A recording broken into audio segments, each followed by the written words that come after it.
Hello aspirants and welcome to yet another session of Ancient History।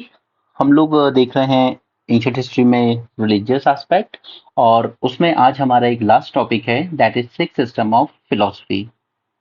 Okay, इसके बाद हमारा जितना भी हमें इसमें से पढ़ना था history religious point of view से तो वो हमारा एंशिएंट हिस्ट्री का कंप्लीट हो जाएगा। ओके, ये हमारा इसका लास्ट टॉपिक है। Oh sorry. ऑलराइट, तो शुरू करने से पहले मैं आपको पहले कुछ क्लासिफिकेशन बताना चाहूंगा। जैसे हमारा जितना भी एंशिएंट रीजन है ना उसे हम दो कैटेगरी में डिवाइड कर सकते हैं। एक होते हैं आस्तिक और दूसरे होते हैं नास्तिक। इसे लिखने की जरूरत नहीं है, बस आप समझ लीजिए। आस्तिक वो जो बिलीव करते हैं वेदास में कि वेद सही है, और ये हैं जो बिलीव नहीं करते हैं वेद में, वेद की टीचिंग्स में। ऑलराइट, तो इनके तो हम ऑलरेडी देख चुके हैं, जैसे Buddhism, Jainism and last lecture मैंने आपको बताया चारवाका स्कूल जो कि मटेरियलिज्म की बात करता था। ठीक है, आस्तिक साइड पे आते हैं। तो ये लोग बिलीव करते हैं वेदास में। अब इनमें भी दो कैटेगरी है। एक एथिस्ट जो गॉड में मानते हैं, और दूसरे हैं थीस्टिक, और सॉरी गॉड में नहीं मानते हैं एथिस्ट, एंड दूसरे हैं थीस्टिक जो गॉड में मानते हैं। राइट, फिर जब इनके हम सब डिवीजन करते हैं तो हमें इसमें तीन स्कूल देखने को मिलते हैं एथिस्ट में। सिर्फ एक बार समझ लीजिए, इसको सब दिमाग में बैठ जाएगा ये। एक है सांख्य स्कूल, दूसरा है न्याय एंड विशेषिका। ऑलराइट, ये एथिस्ट स्कूल है। सांख्य स्कूल बात करता है फिलोसफी और ड्युअलिज्म की। ये क्या है अभी मैं आपको बता दूंगा। ये बात करता है लॉजिक की, और ये बात करता है एम्पिरिसिज्म की। एम्पिरिसिज्म का मतलब होता है जो चीज आप अनुभव कर सकें। ऑलराइट, थीस्टिक स्कूल की बात करते हैं। इसमें भी हमें तीन डिवीजन देखने को मिलते हैं। एक है योग, दूसरा है पूर्व मीमांसा, और तीसरा है वेदांत। तो तीन हो गए थी एथिस्ट, तीन एथिस्ट स्कूल और तीन हो गए थीस्टिक स्कूल। ये सिक्स मिलके बनते हैं हमारे सिक्स फिलोसफिकल स्कूल। ऑलराइट, यहाँ तक क्लियर है। इसके बाद अब आगे चल के हम देखते हैं कि वेदांत और कुछ योग टीचिंग से मिलके एक नया स्कूल निकलता है, नियो वेद, नियो वेदांत। अब नियो वेदांत आप सबने सुना होगा अगर आपने पढ़ा है थोड़ा बहुत भी रामकृष्ण और विवेकानंद के बारे में। ओके, तो वो इसी नियो वेदांत स्कूल को बिलोंग करते थे। ये स्कूल बात करता है कर्म मार्ग, जन मार्ग यानी ज्ञान, एंड राजयोग, भक्ति मार्ग एंड सो ऑन। ठीक है, इसके प्रोपोनेंट विवेकानंद एंड रामकृष्ण। ठीक है, और ये जो वेदांत स्कूल था जो सिक्स, ये आगे चल के तीन में डिवाइड हुआ जो हम पढ़ेंगे मिडाइवल हिस्ट्री में, दैट इज अद्वैत फिलोसफी, विशिष्ट अद्वैत एंड द्वैत। ठीक है, तो आपको मोटा मोटा इन चीजों के बारे में आइडिया होगा, बट मैं आपको एक बार एक जगह पे अरेंज कर देना चाहता था आगे बढ़ने से पहले, ताकि आपको कंफ्यूजन ना हो कि कौन सा थीस्ट है, कौन सा एथिस्ट एंड सो ऑन। एक बार फिर से शुरू करें। हमारे पास दो स्कूल होते हैं based on their belief and disbelief in Vedas, Astik and नास्तिक। ठीक है, तो नास्तिक का तो हम ऑलरेडी देख चुके हैं, जो वेद में बिलीव नहीं करते थे, बुद्धिज्म, जैनिज्म एंड चारवाका यानी मटेरियलिज्म। आस्तिक यानी जो वेद में बिलीव करते हैं, उसमें भी दो तरह के लोग, एक जो गॉड को नहीं मानते और दूसरे जो गॉड को मानते हैं। तो जो गॉड को नहीं मानते एथिस्ट लोग, इसमें तीन स्कूल हमारे पास, सांख्य, न्याय एंड विशेषिका। क्लियर, अभी याद भी हो जाएंगे सब। और थीस्टिक जो लोग गॉड में बिलीव कर रहे हैं, योग, पूर्व मीमांसा एंड वेदांत। ऑलराइट, फिर आगे चल के 8th सेंचुरी से लेके 11 12 13 सेंचुरी के आसपास वेदांत के तीन डिवीजन होंगे, अद्वैत, विशिष्ट अद्वैत एंड द्वैत। और एक नया स्कूल निकल के आएगा नियो वेदांत, जो कि पॉपुलराइज करेंगे स्वामी विवेकानंद। यहाँ तक क्लियर हो गया है? तो हम लोग आगे बढ़े।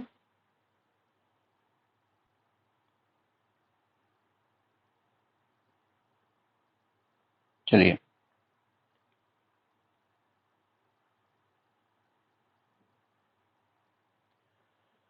पहला स्कूल है हमारा सांख्य, दूसरा है विशेषिका, थर्ड है न्याय, फोर्थ है योग, फिफ्थ है मीमांसा या इसे हम उत्तर मीमांसा भी कहते हैं, एंड वेदांत जिसे हम पूर्व मीमांसा भी कहते हैं। राइट। योग इजी है, इसके बारे में आप काफी कुछ जानते होंगे ऑलरेडी, क्योंकि काफी पॉपुलर है ऑलरेडी इंडिया में। और ये सब मैं आपको इसलिए पढ़ा रहा हूँ क्योंकि देखिए आज के करंट कंटेक्स्ट में ना, इंडिया में इवन गवर्नमेंट की बात कीजिए या वैसे भी हमारी जो वैदिक टीचिंग्स थी, जो फिलोसफीज थी, इनके बारे में ज्यादा बातें की जाती है। योग को हम लोग बहुत तेजी से प्रमोट कर रहे हैं। उसके बाद यहाँ पे हम लोग बताते हैं कि हम तो फिजिक्स की बिगनिंग और ये एटम्स वगैरह के बारे में हम तो बहुत पहले से जानते हैं, राइट, इन्हीं फिलोसफीज के थ्रू। तो इसलिए मैं इसको पढ़ा रहा हूँ क्योंकि यूपीएससी आपको इस तरह के क्वेश्चंस आज नहीं तो कल देगा ही जरूर। ठीक है, तो चलिए हम अपना पहला स्कूल शुरू करें। अच्छा, इसको शुरू करने से पहले मैं एक चीज और क्लियर कर दूं आपको कि ड्वेलिस्टिक क्या होता है। जब मैं आपको ड्वेलिज्म की बात करूंगा तो आपको पता होना चाहिए। ठीक है, ड्वेलिस्टिक कहता है कि there are two ultimate reality,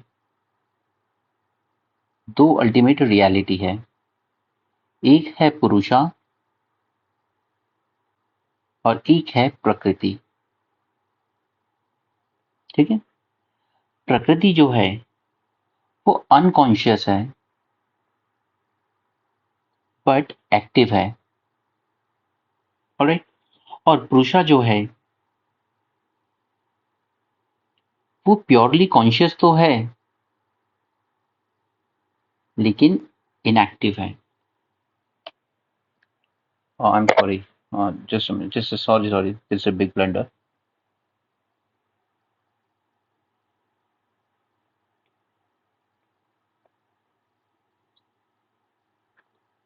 ये है प्रकृति जो प्योरली कॉन्शियस है बट इनएक्टिव है, और ये है पुरुषा जो कि अनकॉन्शियस है बट एक्टिव है। क्लियर? तो अब देखिए, अगर इसको आप ये समझना चाहें कि इसको कैसे याद रखें, तो आप इसको, ये जो प्रकृति है, इसको अपनी सोल मानिए। और अब इसको रिलेट कीजिए आप कृष्ण से, क्योंकि हमें गीता ही बताती है कि प्रकृति है और एक पुरुषा है। राइट। तो सोल कृष्ण से रिलेट कीजिए, और पुरुषा इसको रिलेट कीजिए आप अर्जुन से। ऑलराइट। अब देखिए, आपकी ये जो कृष्ण भगवान है वो उनको क्या बता रहे थे, ये खुद इनएक्टिव थे, he was not fighting the war, right. लेकिन जो भी शिक्षा ये दे रहे थे अर्जुन को, वही अर्जुन कर रहे थे। ठीक है, तो यहाँ पर जो हमारी सोल है वो कॉन्शियस है पूरी तरह से, वो हमें सही गलत बता रही है, जबकि एज अ पर्सन हम इनएक्टिव है, हमारी सोल डिसाइड कर रही है।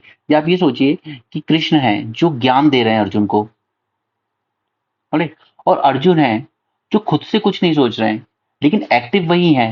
वॉर लड़ कौन रहा है? अर्जुन ही लड़ रहा है। तो पुरुषा होता है जो खुद से अनकॉन्शियस है बट एक्टिव है, और प्रकृति वो होती है जो खुद से प्योरली कॉन्शियस है, यही हमें सही गलत बताती है लेकिन इनएक्टिव दिखती है हमें। ऑलराइट, तो दिस इज ड्युअलिस्टिक। इसके अलावा अब हम लोग जब बात करते हैं तीन गुणों की, जब हम तीन गुण की बात करते हैं तो इसमें हमारे पास तीन आता है। दैट इज, हम लोग नॉलेज एक्वायर कर सकते हैं थ्रू थ्री गुण, दैट इज प्रत्यक्ष, मीन्स परसेप्शन, राइट। दूसरा है शब्द, दैट इज हियरिंग, यानी सुन के। और तीसरा है अनुमान, that is through inference. In details में आपको जाने की जरूरत नहीं है, मैं खुद भी नहीं कहूंगा कि आप इन सब में जाइए, लेकिन ये सब मैंने आपको बता दिया है ताकि जब अभी आगे ये वर्ड्स आएंगे तो आपको पता हो ड्वेलिज्म क्या है एंड ऑल दिस। ऑलराइट, तो चलिए अब हम आते हैं अपने मेन टॉपिक पे। फर्स्ट फर्स्ट स्कूल सांख्य। ज्यादा डिटेल में नहीं जाएंगे, एकदम मिनिमम जानेंगे, लेकिन इतना सफिशिएंट जान लेंगे कि हम अपने प्रीलिम्स में क्वेश्चन अटेम्प्ट कर पाएं, और मेंस में अगर हमें कुछ लिखने को आ जाता है तो हम उसको कर पाएंगे। राइट। तो किसी भी स्कूल के बारे में आपको सबसे पहले दो बातें जाननी चाहिए, उसके फाउंडर कौन है एंड उसका एक प्रॉपर टेक्स्ट क्या है जहां से हमें उसके बारे में इंफॉर्मेशन मिलती है। तो सांख्य स्कूल के फाउंडर हैं कपिल, ऋषि कपिल कह लीजिए या कपिल महाराज कह लीजिए, जो मर्जी। ओके। और टेक्स्ट इन्होंने लिखा था कपिल शक्ति तंत्र। देखिए मैं नहीं कह रहा हूँ कि एक बार में याद हो जाएंगे आपको, लेकिन दो तीन बार पढ़ लोगे याद हो जाएगा। और नोट्स एज यूजुअल अपने हैंड रिटन फॉर्म में ही बनाइएगा। ऑलराइट। ये माना जाता है सबसे ओल्डेस्ट स्कूल। और ऊपर मैं आपको बता ही चुका हूँ ग्राफ में, ये एथिस्टिक फिलोसफी को बिलोंग करता है।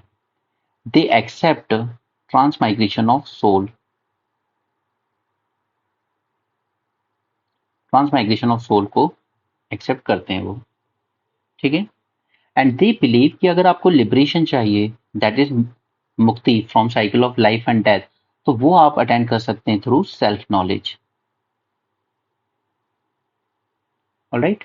They accept that there exist 25 तत्व।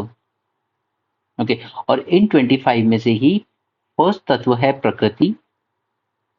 ओके। जो मैंने आपको ऊपर बताया, इसको हम मैटर भी कहते हैं। और दूसरा तत्व है पुरुषा, दैट इज सोल।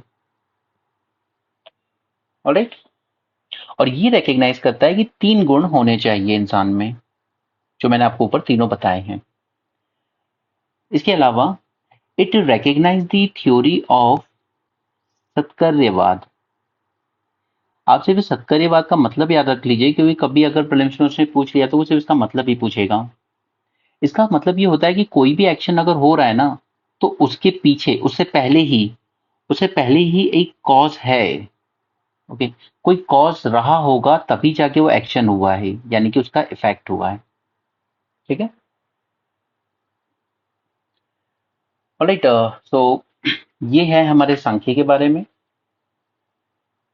और आपको थोड़ा सा और डिटेल में लेके जाऊंगा एक बार और, ताकि आप कंफ्यूज ना हो बाद में, कि जब हम यहाँ पे पुरुषा और प्रकृति की बात करें ना, तो पुरुष यानी कि अनकॉन्शियस बट एक्टिव, ये प्योरली कॉज ही होता है।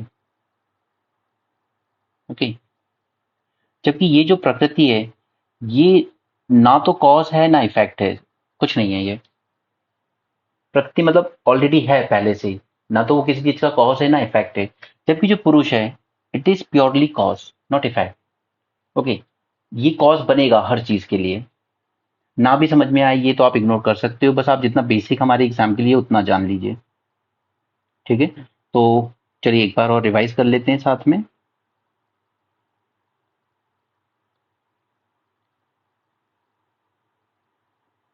हमने जाना सांख्य फिलोसफी के बारे में। Founder was Kapil, text was Kapil शक्ति तंत्र, ओल्डेस्ट स्कूल है, एथिस्टिक है। ओके। ये ट्रांसमाइग्रेशन में बिलीव करते हैं। लिबरेशन आप कैसे हासिल कर सकते हो? सेल्फ नॉलेज से। ठीक है।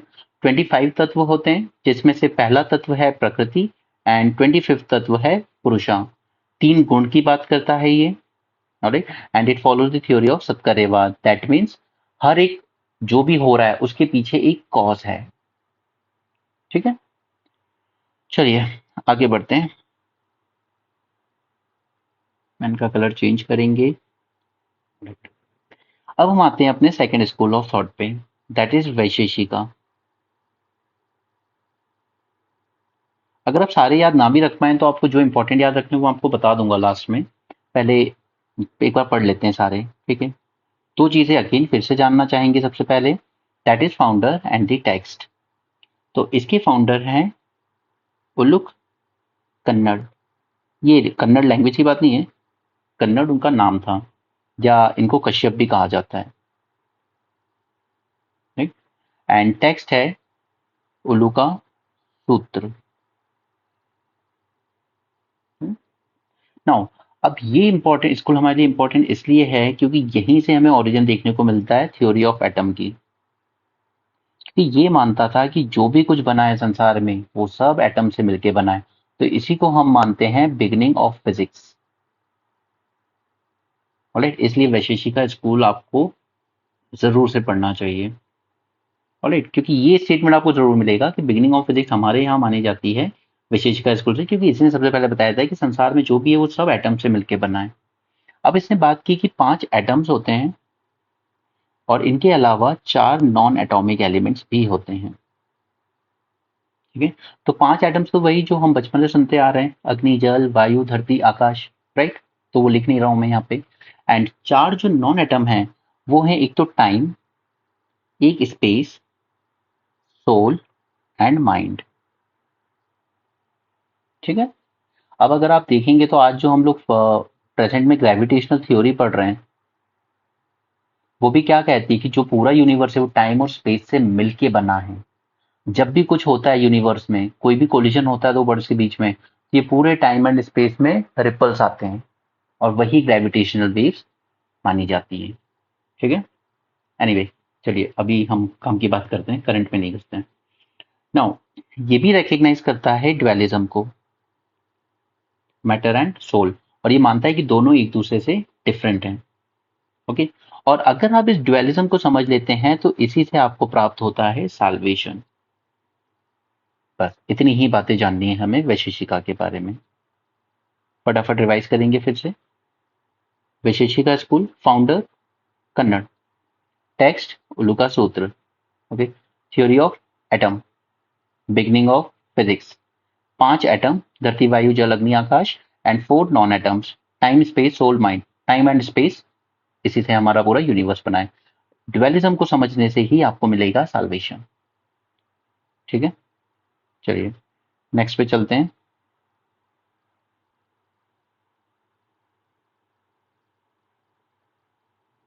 थर्ड स्कूल, थर्ड है हमारा न्याय। देखिए ये बात करता है लॉजिक और एनालिसिस की। कि आप कोई भी बात अगर कह रहे हैं कि ऐसा है या ऐसा होता है तो उसके पीछे लॉजिक क्या है, लॉजिक तो दीजिए। दे आर क्वेश्चनिंग, ये ब्लाइंडली बिलीव नहीं कर रहे हैं कि वेद है तो वेद में लिखी हर बात सच है, नहीं, उसके पीछे लॉजिक क्या है, लॉजिक तो बताइए। ठीक है, so again first thing first, इसके फाउंडर क्या है, कौन थे, और इसका टेक्स्ट क्या है। तो फाउंडर वॉज अक्षपद गौतम, या सिर्फ गौतम ही याद रख लीजिए काफी है। ओके, और टेक्स्ट का नाम है गौतम सूत्र, गौतम सूत्र, राइट। इसे हम school of logic and analysis भी कहते हैं। ये रिकॉग्नाइज करता है कि there are 4 sources of knowledge. हमने ऊपर 3 देखे थे ना, प्रत्यक्ष एंड ऑल। ये बोलता है कि नहीं 3 नहीं, चार चार सोर्सेज हैं नॉलेज के। अब वो 4 कौन से हैं? तो पहला तो सेम प्रत्यक्ष, यानी कि परसेप्शन। दूसरा अनुमान, यानी कि inference. Third is Upamana, that is comparison. And fourth is Shabda, that is verbal testimony. Alright, और इस स्कूल से एसोसिएटेड एक सबसे फेमस स्कॉलर हैं जिनके बारे में प्रीलिम्स में कई बार पूछा गया है, वत्सयान के। इन्होंने लिखी थी भाष्य।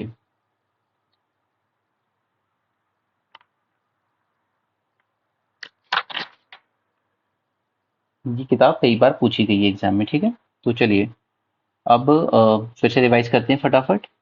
न्याय स्कूल, इसे हम कहते हैं school of logic and analysis. Founder Gautam, text Gautam सूत्र। ये नॉलेज की 4 सोर्सेज कंसिडर करता है, प्रत्यक्ष, शब्द, अनुमान, ये 3 तो हैं, और एक और कंसिडर करता है उपमान, दैट इज कंपैरिजन। एक इंपॉर्टेंट आदमी जो इससे एसोसिएट थे वो थे वत्सयान, जिन्होंने किताब लिखी थी, नाम था भाष्य। ऑलराइट, तो ये हो गया हमारा तीसरा स्कूल। अब हम आते हैं चौथे स्कूल पर,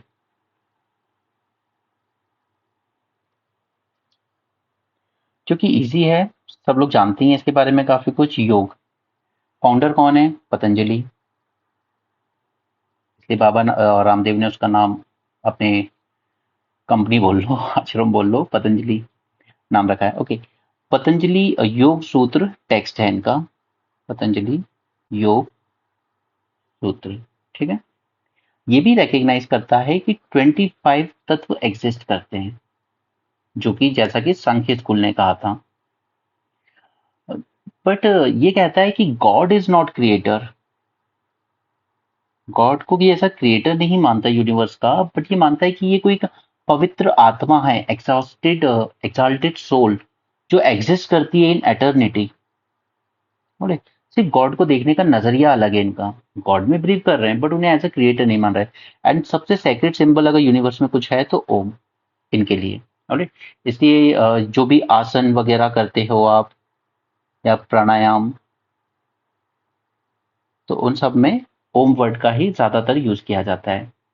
राइट। और फिर ये है क्या, मतलब योग है क्या? मतलब दो चीजें। एक तो कि ये एक तरह से बात कर रहा है इंटरमिंगल होने की, माइंड और बॉडी की।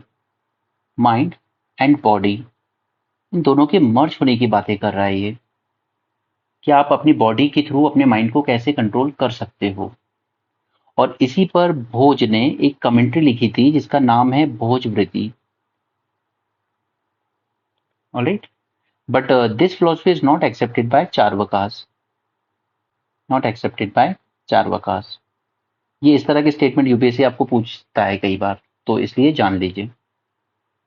ऑलराइट। तो योग स्कूल हो गया, पतंजलि फाउंडर थे, पतंजलि योग सूत्र इनका टेक्स्ट थे। 25 तत्व में ये भी बिलीव करते हैं। ये गॉड को एज ए सोल मानते हैं, नॉट एज ए क्रिएटर।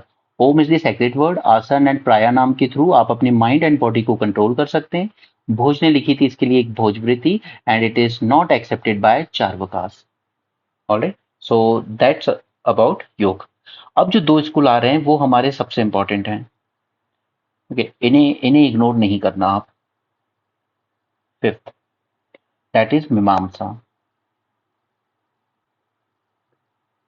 या इसको आप पूर्व मीमांसा भी कहते हैं।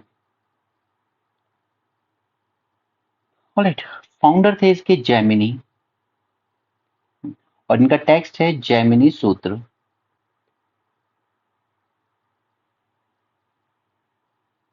ठीक है।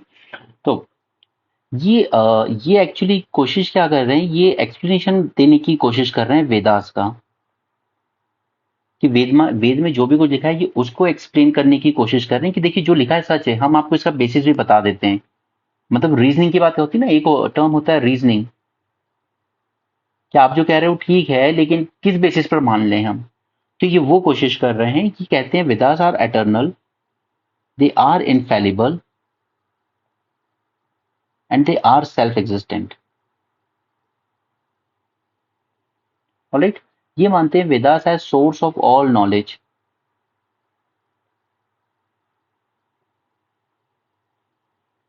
तो इसमें वेद में जो भी सैक्रिफाइसेस वगैरह लिखे हैं, रिचुअल्स लिखे हैं, ये उनको एक्सप्लेन कर रहे हैं आपके लिए। ओके, कि ये सैक्रिफाइस से क्या होगा, कैसे होगा, ये उनका एक्सप्लेनेशन दे रहे हैं आपको। और इसी से रिलेटेड एक भावदास थे, इन्होंने लिखी है एक भाष्य, यानी कि एक कमेंट्री ऑन मीमांसा। इनका नाम इतना कोई ज्यादा जरूरी नहीं है, वो सिर्फ मैंने आपको बता दिया है ऐसे ही। ओके। आपको याद ही रखना है कि ये रीजनिंग की बातें कर रहे हैं आपसे। ये वेद में जो भी लिखा है कह रहे हैं, आप ब्लाइंडली फॉलो मत कीजिए। वो एटर्नल है, इनफैलिबल है, सेल्फ एक्सिस्टेंट है, वो सब ठीक है, लेकिन उसके पीछे का रीजन भी जान लीजिए। ठीक है। आप जो सैक्रिफाइसेस परफॉर्म कर रहे हैं, जो यज्ञ हवन कर रहे हैं, उनके बारे में जानिए कि ये क्या क्यों कर रहे हैं, इनसे क्या होगा और किस तरह से परफॉर्म करने हैं। फाउंडर थे जैमिनी, जैमिनी सूत्र इनका टेक्स्ट है। ये they are more considered explanation. Okay. And it is source of all knowledge. And Bhavadasa ने इस पे एक भाष्य लिखी, that is commentary. Okay. So this is Uttar Mimamsa. अब हम आते हैं अपने सिक्स्थ एंड लास्ट स्कूल पर। Sorry, sixth and last school पर, दैट इज वेदांत। वेदांत को हम लोग कहते हैं पूर्व मीमांसा। देखिए वेदांत का मतलब क्या है, they are appendices to Vedas, मतलब they are end of Vedas. Founder Badarayana, Badarayana. Okay. Principal text Badarayana Brahma Sutra. Okay. They are also known as end of Vedas. उनके नाम से ही समझ में आता है। सॉरी गाइस, एक छोटी सी मिस्टेक हो गई है. दिस इज नॉट पूर्व मीमांसा, दिस इज उत्तर मीमांसा. एंड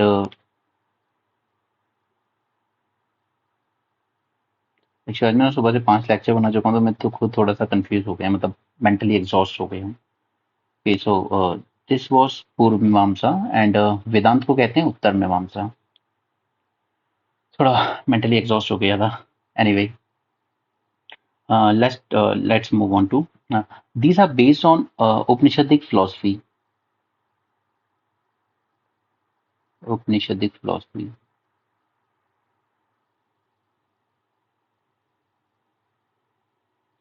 ओके, अब इन पे क्या है कि आगे चल के कमेंट्रीज लिखी गई कुछ, ये जानना आपके लिए ज्यादा जरूरी है. आगे चल के इन पे कुछ कमेंट्री लिखी गई. दो इंपॉर्टेंट लोग जिससे थे, एक थे शंकरदेव, और दूसरे थे रामानुज. राइट. शंकरदेव ने कहा ब्रह्म विदाउट एट्रीब्यूट्स, मैंने शॉर्ट में लिख दिया है, ब्रह्म विदाउट एट्रीब्यूट्स. जबकि रामानुज कह रहे हैं no no, Brahma with attributes.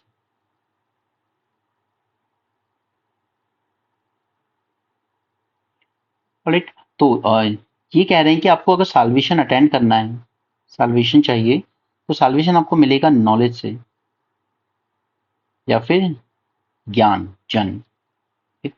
And ये कह रहे हैं कि साल्वेशन आपको मिलेगा डिवोशन से, यानी कि भक्ति से, that is blind faith. Right. और इसीलिए ये जो हमारी थ्योरी ऑफ कर्मा थी, it came to be linked with Vedanta philosophy.